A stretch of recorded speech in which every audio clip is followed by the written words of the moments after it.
Selamat pagi Bu Rista dan teman-teman. Pada pagi hari ini saya akan mempresentasikan mengenai materi alat bantu presentasi.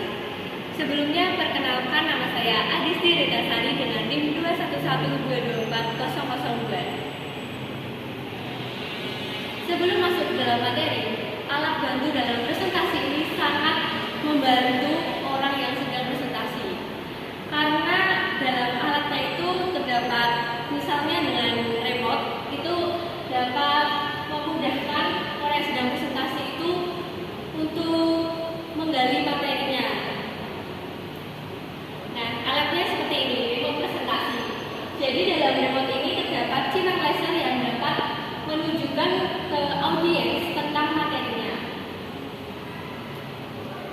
Lalu jika kita tidak mempunyai remote seperti yang digambar tadi, kita dapat menggunakan mouse wireless, yaitu mouse tanpa kabel. Jadi kita ketika presentasi kita dapat menggunakan mouse wireless ini untuk mengganti slide ke berikutnya.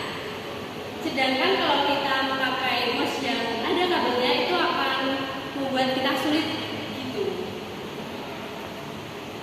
Lalu pada tabel ini, dalam tabel ini kita dapat menghubungkan ke laptop kita. Jadi dengan adanya pensil tersebut, kita dapat menghubungkan ke dalam laptop. Jadi ketika kita presentasi, kita dapat mencoret-coretnya dalam tabel tersebut. Lalu pada presenter view, kita dapat mengubahnya ke dalam PPT. Jadi kita menggunakan presenter view. Jadi dalam presenter view kita dapat menuliskan notes seperti ini. Terus kita juga dapat melihat materi yang akan disampaikan berikutnya. Selain itu kita juga menggunakan mikrofon. Jadi mikrofon ini supaya suara kita pada saat presentasi itu dapat terdengar jelas dengan audiens. Jadi kalau misalnya kita tidak menggunakan mikrofon, sebaik mungkin kita harus mengeluarkan suara yang jelas dan tidak bikin bingung audiens kita.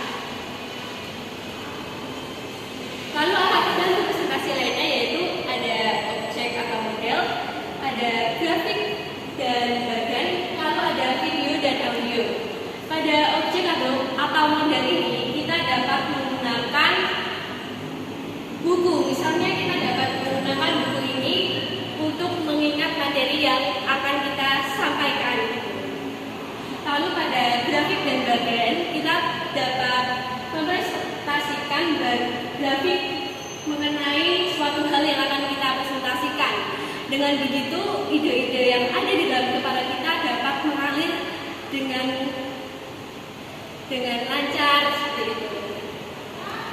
Lalu pada video dan audio,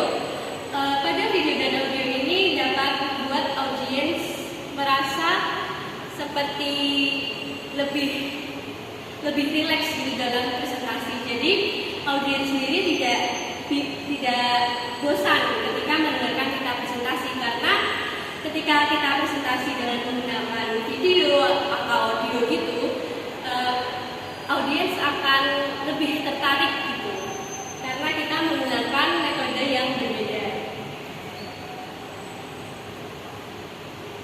Baik, sekian presentasi dari saya. Jika ada salah kata, saya mohon maaf. Sekian dan terima kasih.